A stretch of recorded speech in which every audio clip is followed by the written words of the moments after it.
O que precisa desmontar, de certa forma, é o estado do bem-estar, vamos chamar assim, né, de forma provocativa, das empresas. Quer dizer, você tem hoje um grau de subsídios, incentivos, protecionismo, que é um estado do bem-estar, é uma zona de conforto de determinados segmentos produtivos, né, que eu tenho a impressão que isso vai ser gradualmente desmontado nos próximos anos.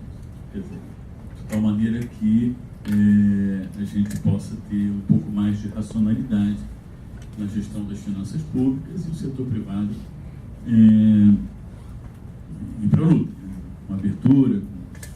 Então, eu acho que o Brasil do futuro é um Brasil que preserva o social, investe no social, aperfeiçoa o social, investe na governança fiscal e orçamentária, e se prepara para o mundo sem muita demanda de matérias-primas, com muita produtividade, o máximo possível de eficiência. Eu não tenho muito segredo. O Delfim costuma falar uma frase: não existe modelo certo e modelo errado. O que existe é modelo que dá certo e modelo que dá errado. É a frase conhecida do Delfim. E eu acho que é um pouco isso. Quer dizer, ninguém aqui, nenhum de nós três, ninguém aqui na sala, sabe exatamente qual é a fórmula vencedora do Brasil do futuro. O que a gente sabe é que tem algumas boas práticas, alguns bons exemplos globais que a gente pode seguir e ingressar numa fase de maturidade macroeconômica, que eu acho que esse é o grande desafio do Brasil. 21 minutos, caramba. Obrigado.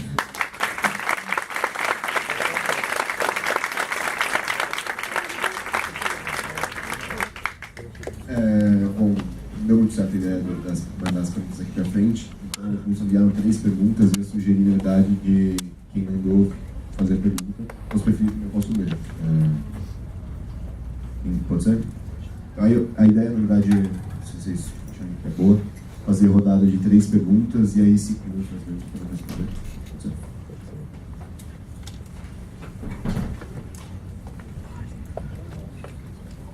Olá, boa tarde, meu nome é Gabriel, eu sou aluno do 3º ano de Economia aqui na FEA e a minha pergunta discute mais diretamente com a fala do professor Rugiski, mas acho que todos os 3 têm plenas condições de comentar. O professor Rugiski comentou da falácia da contração fiscal expansionista, que se você tivesse um ajuste fiscal que diminuiria a participação percentual do governo no PIB, você não necessariamente teria uma expansão dos investimentos do setor privado. Mas a minha questão e eu queria apontar para talvez um outro papel do ajuste fiscal, que seria o de controlar a relação dívida-PIB, trazer ela para uma trajetória sustentável. E aí, não contar com investimento doméstico, mas sim com o setor externo, com o investimento do setor externo e com a confiança do setor externo.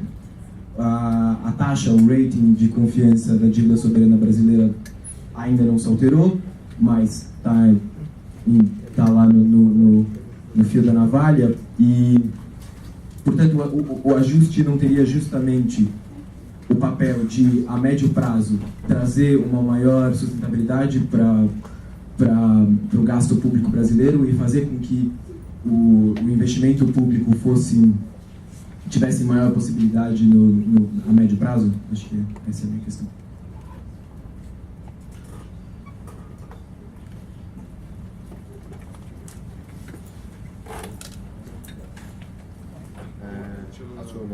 Deixa eu fazer. Tudo bem? Eu sou o André, sou aluno do 4º ano de Economia. Eu queria perguntar mais especificamente, em alguns pontos que vocês tocaram, da questão externa do Brasil, de que não tem muitos acordos comerciais, não exporta muito, não é tão aberto. Eu queria saber como vocês 3 veem a questão dos possíveis acordos que estavam surgindo na questão dos BRICS, e a possibilidade lá do Banco dos BRICS, que agora parece que o Brasil já está meio com um pé atrás, mas quais são essas possibilidades do Brasil retomar o crescimento, se valendo de se apoiar nessa internacionalização por esses países?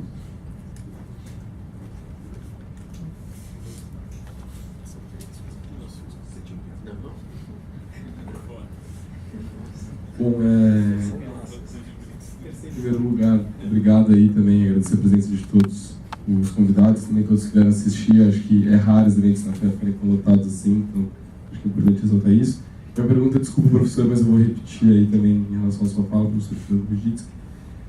Se o ajuste não conseguir trazer crescimento, como que a gente vai conseguir?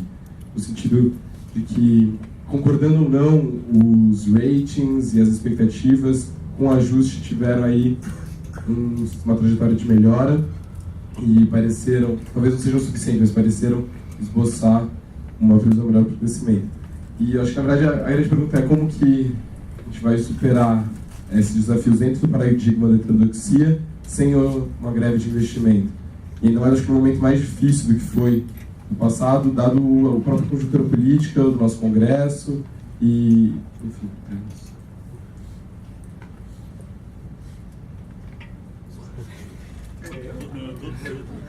Greve de investimento, estou fora de greve de investimento. Eu também não entendo greve de investimento. Parece que eu acho que eu não cheguei lá. Bom, vamos lá.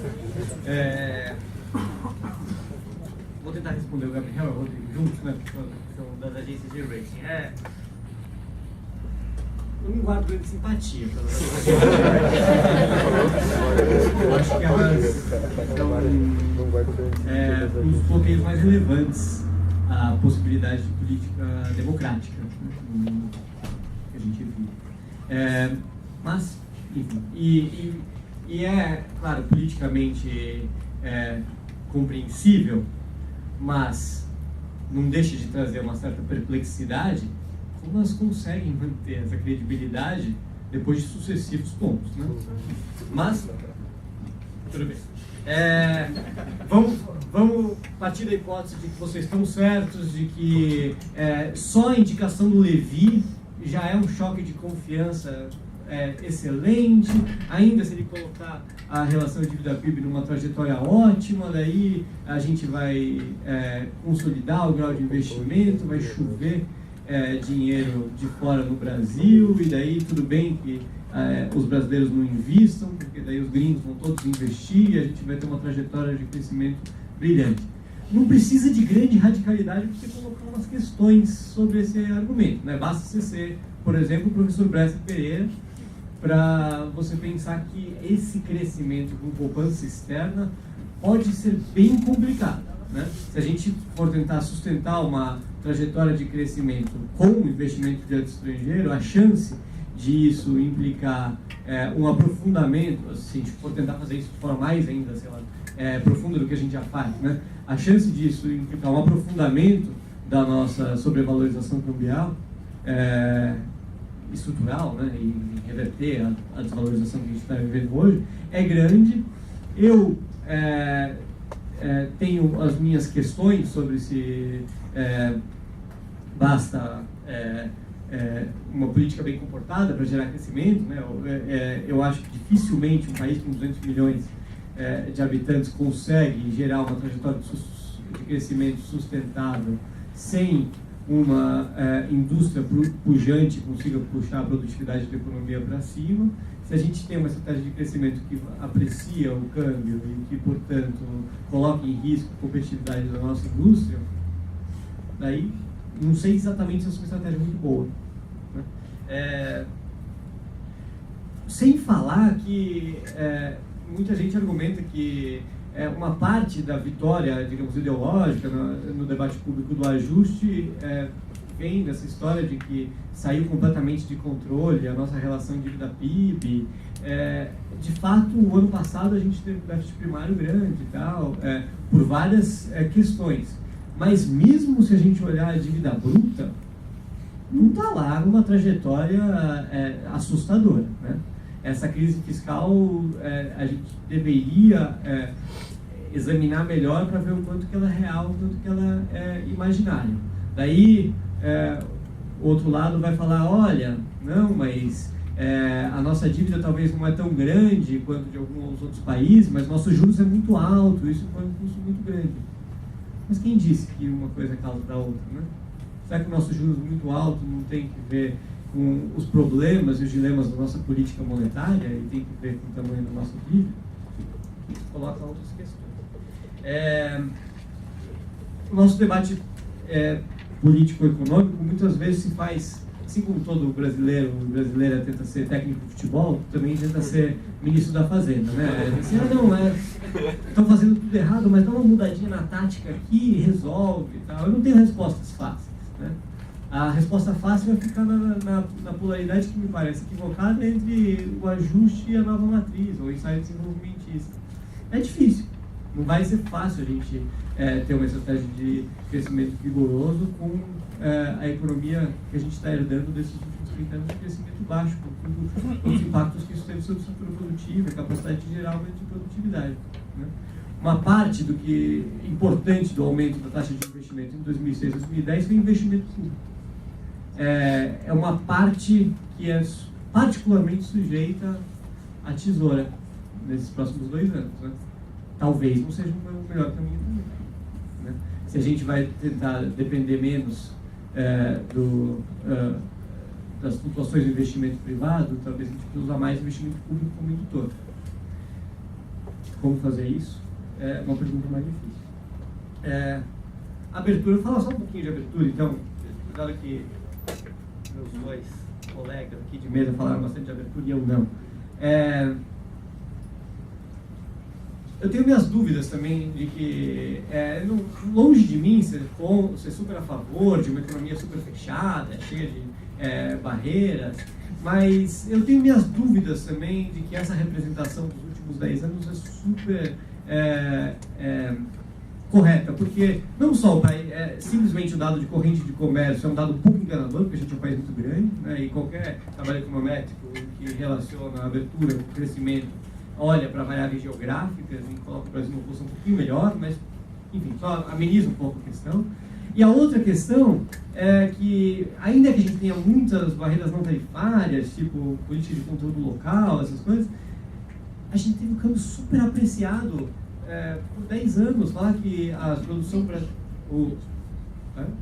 Por 20 anos. Falar que a produção nacional está totalmente protegida da concorrência externa, como ela está protegida da concorrência externa? O setor calçadista sumiu por causa do chinês, o setor têxtil virou importador. É uma economia super protegida e fechada dos anos 70? Ou é um pouco outra coisa? Dá para a gente recuperar a nossa indústria? É evidente que nos últimos 10 anos, as pessoas talvez que mais entendem de indústria no nosso país estão no BNDES, tentando pensar como que a gente recupera a nossa indústria, e não conseguiram. Isso, de fato, gera perplexidade, né? Mas a gente vai conseguir recuperar a nossa indústria sem nenhuma política industrial, sem nenhuma política de conteúdo nacional, só com abertura ou boas práticas? Não sei. Tenho minhas dúvidas.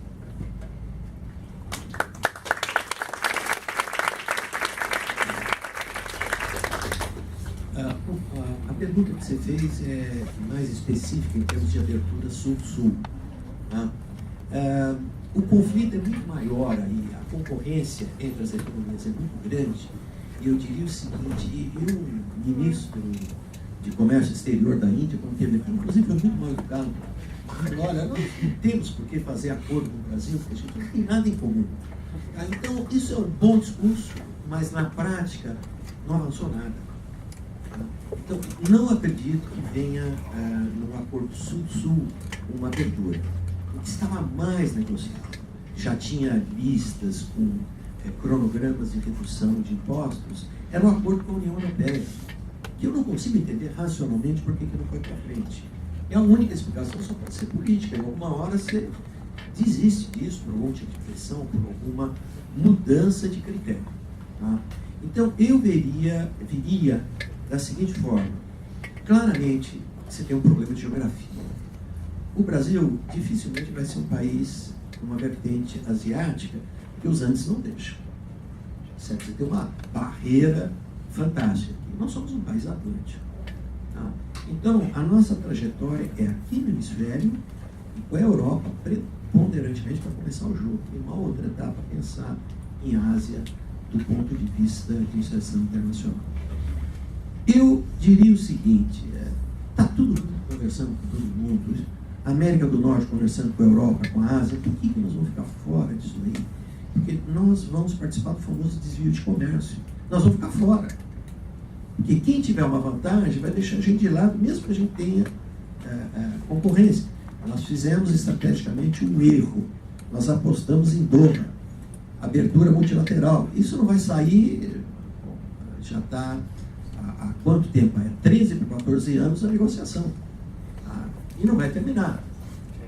Portanto, tem que ser bilateral, minilateral, do jeito que você quiser chamar, mas tem que ser uma troca regional mesmo, por aí tem que vir. A outra coisa, o Otávio chamou muita atenção, a multinacional brasileira é uma figura exótica no panorama de multinacional no mundo. Tá? Ela vende no mercado interno. Ela exporta 15% da sua produção. O padrão médio internacional é exportar 50% da produção e o grosso da exportação da multinacional é dentro da mesma empresa. Ela exporta para ela mesma. Ela fez uma divisão internacional de trabalho para minimizar risco cambial, porque se ela estiver em muitos países, ela minimiza risco cambial e maximiza lucro, porque ela vai escolher os lugares com custo mais baixo. Nós estamos fora disso aí há 20 anos. Vai ser uma tendência de mercado mundial. Isso com relação à pergunta de abertura. A minha visão, talvez seja cacoete, por ter estudado durante boa parte da minha vida comércio internacional, e eu ainda acredito muito em vantagens comparativas de David Ricardo de 1817. Tá?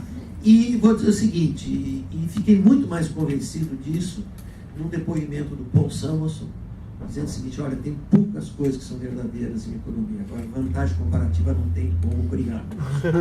Outra coisa que não dá para brigar: restrição orçamentária. Não tem como brigar. Portanto, eu não vejo a discussão sobre superávit primário como uma discussão de opções. É uma questão de sobrevivência. Certo? O Brasil demorou muito tempo. A gente caiu fora do mercado internacional nos anos 80, porque começou a fazer moratório. Tá? Depois de 20 anos, dando cabeçada para lá e para cá, a gente conseguiu chegar numa política macroeconômica um pouco mais consistente. É o famoso tripé. O que está por trás aí é o famoso tripé. Certo? Se vai adotar ou não vai adotar. Um dos pilares do tripé é a superávit primário, para controlar. Isso é... Dois economistas mostraram isso há muito tempo atrás, né? Que matematicamente, se você fizer um certo superávit primário, você controla a trajetória da dívida. Se a gente não controlar a trajetória de dívida para o superávit primário, vai ser uma coisa difícil, porque a gente está fazendo um momento inadequado. Eu já tinha comentado isso na minha apresentação. Vai ser feito de uma maneira perversa. Eu nunca gostei do superávit primário brasileiro por duas razões. Ele foi feito por aumento de imposto, e quando tinha que fazer corte, cortava investimento, que é a despesa mais nobre do Estado, do governo, que é o investimento. Nós vamos fazer da forma perversa de novo. O Joaquim Levy está fazendo, cortando o investimento, certo? E aumentando o imposto, basicamente. Ontem teve uma ameaça que, se não passarem algumas coisas no Congresso, vai ser uma barbarização, vai se tentar contingenciar o orçamento, né, para tentar obter o superávit primário. Se a gente perder o grau de investimento, vai ser o pior dos mundos. O juros já é alto, vai ficar muito pior, vai ser muito pior para as empresas, certo? Vai ser muito pior para o país, e nós vamos voltar à situação de um país especulativo. Eu acho que a gente não deve perder isso. Infelizmente, o meu primeiro slide mostrava isso. A gente está fazendo o ajuste no pior momento, com inflação alta, com recessão. E a Europa, ela é um exemplo ótimo para a gente. Né? Eles estão, desde 2010, querendo fazer o ajuste e não estão conseguindo por causa de recessão. Fazer ajuste fiscal na recessão é complicado, mas, na minha opinião, em particular, é o seguinte: ou faz, ou faz. Não tem opção. Tá? Se nós perdermos o grau de investimento, vai ser muito pior. E o Joaquim Levy, a grande tarefa de curtíssimo prazo dele é essa, na minha opinião. Eu tenho uma relação de muitos anos com agências de rating. Eu já contratei algumas agências, mas aí para emissões de títulos de empresas.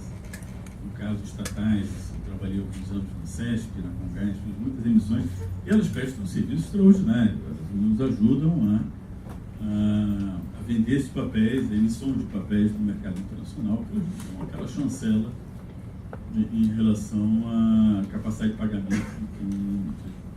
Do ponto de vista do rating soberano, realmente é um negócio muito mais complexo. E não é aí que elas ganham dinheiro. As empresas de rating ganham dinheiro essencialmente no rating para papéis privados e públicos de emissão internacional. Mas eu não posso deixar de reconhecer que, gostemos ou não das agências classificadoras de risco, elas adquiriram uma importância muito grande. Quer dizer, o que a Standard & Poor's fez agora, há um mês atrás, ela, no momento de extrema fragilidade, de leitura muito negativa a respeito da economia brasileira, ela concedeu o benefício da dúvida à política econômica reformista, no caso reformista aí do Joaquim Levy, do Nelson Barbosa, que também é um grande economista, e isso ajudou, foi o turning point, eu diria, na mudança na precificação dos ativos no Brasil. Houve uma mudança de preço de ativos no Brasil. Claro que a publicação do balanço da Petrobras agora também ajudou bastante, sem ressalvas, mas a gente já vinha observando algum efeito positivo dessa mudança de política econômica, essa reversão em relação ao que estava sendo feito, e nos preços, até isso ser transmitido, o preço dos ativos ao lado real tem um lag, tempo, vai demorar uns 3 a 6 meses, e é muito possível que ao final, no último trimestre desse ano, a gente já tenha algum tipo de reação do ponto de vista do lado produtivo mesmo, a confiança dos industriais, dos agentes econômicos como um todo. Essa questão da confiança, eu acho que esse é o ponto, sabe, Fernando? Não é tanto se a relação dívida-PIB estava num patamar muito alto e sustentável. A trajetória estava muito feia. Nós demos uma guinada nos últimos 4 anos, a relação dívida bruta com a população do PIB.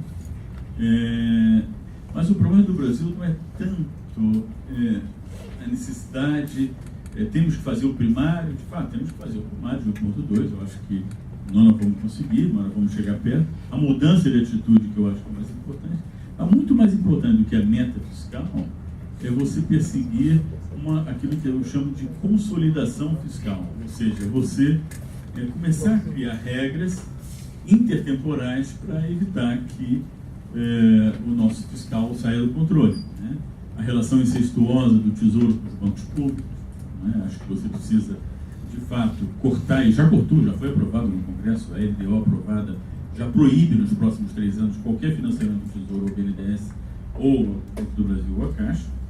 De fato, houve uma perda brutal de disciplina fiscal nessa área e vai demorar uns 10 anos para a gente recuperar essa situação. O BNDES vai ter que atuar em outras frentes, provavelmente um papel importantíssimo no ciclo de infraestrutura, com garantias, muito mais do que empréstimo.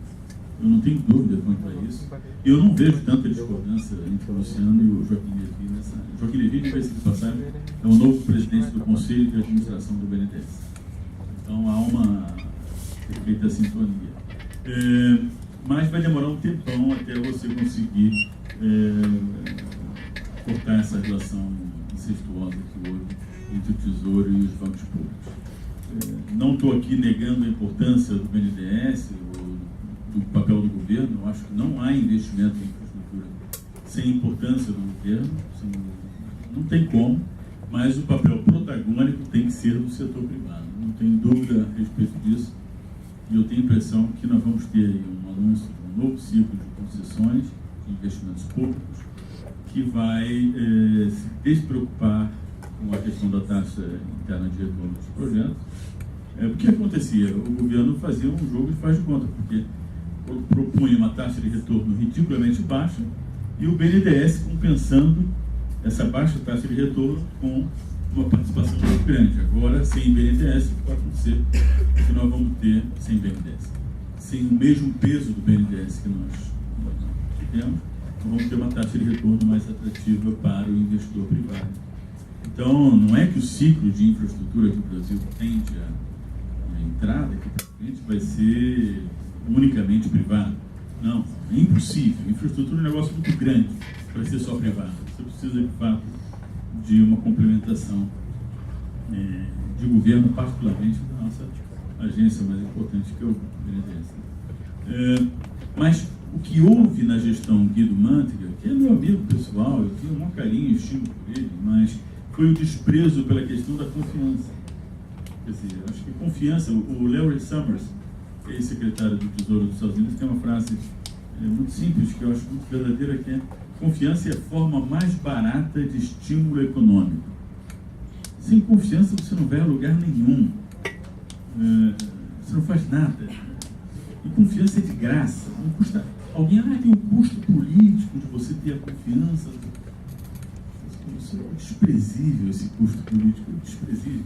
Você precisa ter um bom diálogo, uma boa comunicação, do ponto de vista dos dilemas fiscais, das agendas fiscais, da agenda monetária. Por exemplo, eu acho que nós temos um problema hoje grave de comunicação. O regime de meta de inflação, ele não está sendo bem transmitido para a sociedade. Eu acho que a política monetária atual, ela presta um desserviço ao regime de metas de inflação, que é uma coisa muito importante. Não está se comunicando bem. Eu tenho a impressão, se você fizer uma enquete aí com os empresários, os formadores de preços e salários, perguntar qual é a meta de inflação do Brasil, acho que são uns 30%, 40% vão acertar. Quer dizer, a gente não conseguiu ainda transmitir o sentido, o desafio. E essa coisa de ano calendário, isso é um desastre. Perseguir uma meta, a literatura abundante mostrando que é muito mais eficiente uma meta intertemporal do que uma meta calendária. A gente joga agora as taxas de juros na estratosfera, nem precisava, sabendo que vamos chegar no centro da meta em 2017. Não, tem que ser até dezembro de 2016. Bobagem, você vai ficar... Aí fica aquele desespero, manchete do jornal O Valor de hoje. Os investidores, os empresários ainda não veem sinais de recuperação. Claro, não vai ver sinal de recuperação enquanto você estiver no aperto monetário. Eu tenho a impressão que nós estamos crescendo abaixo do potencial do Brasil, 2,5 pontos percentuais. É uma brutalidade. Demanda agregada despencando, e você ainda num ciclo de tightening de política monetária, que é na minha visão, eu acho que é um exagero. Estava na hora de parar, dar uma parada, e o próprio Pastore, professor Pastore, insuspeito, ele acha que nesse momento já era insuspeito do ponto de vista da ortodoxia. Ele diz que nesse momento já era para estarmos reduzindo taxa de juros, não aumentando. Pastore, Afonso já era para reduzir a taxa de juros. Estamos por conta de erros de comunicação, perda de credibilidade do Banco Central do Brasil. Eu acho irrecuperável a credibilidade do Banco Central do Brasil. Acho que foi até uma falha não ter mudado também o Banco Central com a mudança de equipe econômica. Mas, então, eu acho que houve um desprezo, sim, pela questão da comunicação e da confiança. Concordo que em outras situações, talvez essa relação dívida-PIB não tivesse um impacto, mas passamos a mensagem para o mundo de negligência fiscal, de remendos, e eu acho que isso foi muito negativo, acabou maculando a imagem do Brasil no mundo e prejudicando a leitura global a respeito do Brasil.